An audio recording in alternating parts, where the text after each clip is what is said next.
Hello everyone, welcome to Devlog number 2 for my physics-based 3D online soccer game. In the previous video, I mainly introduced the core ball mechanics, like dribbling, passing, and shooting. This time, I want to go a step further and focus on the character visuals, animations, and the player versus player interactions that are starting to shape the game. The foundation for these systems has come together quite a bit, so today I'd like to show the progress I've made.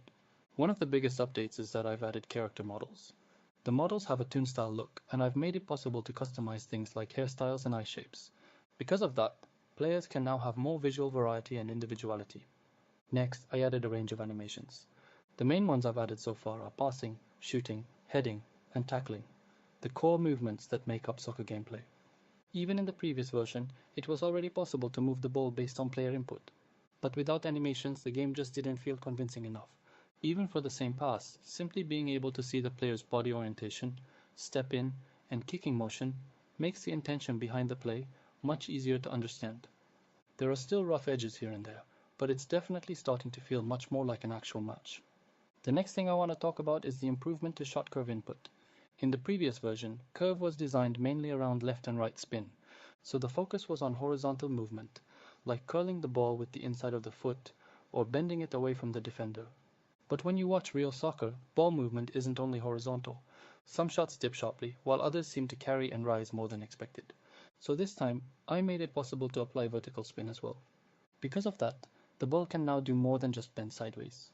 It can also produce sharp dipping shots or driven shots that seem to carry with more lift. And by combining vertical and horizontal spin, I can now create sharp curling shots that bend sideways, while also dipping downward.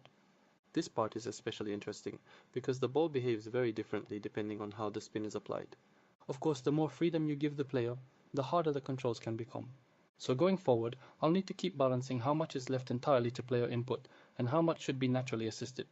That said, I think this is one of the most important parts of the game, and one of the systems that could really define how fun it feels, so it's something I've put a lot of effort into.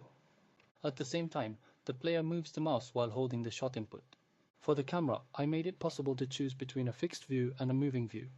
I think this is an area where player preference will vary a lot, so I prepared several options: a fully fixed type, a type that locks only the vertical axis, and a type that locks only the horizontal axis.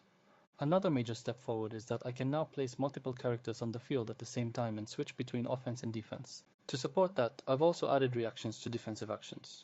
For example, when a player gets tackled, they can be stunned. And when they get hit by a slight tackle, they can fall over.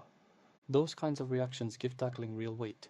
It means the attacking player can't just run forward mindlessly and has to pay attention to the defender's movement.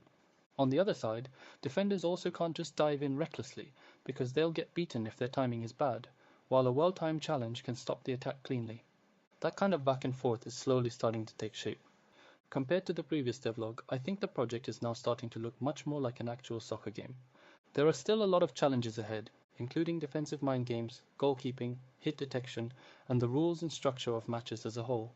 There's still a lot left to refine, but little by little, the game is becoming more than just kicking a ball around. It's starting to feel like something with real opponents, real decisions, and real back and forth. And that's the kind of soccer game I want to make. I'll keep sharing progress on this channel, so if you're interested, please consider subscribing. Thanks for watching.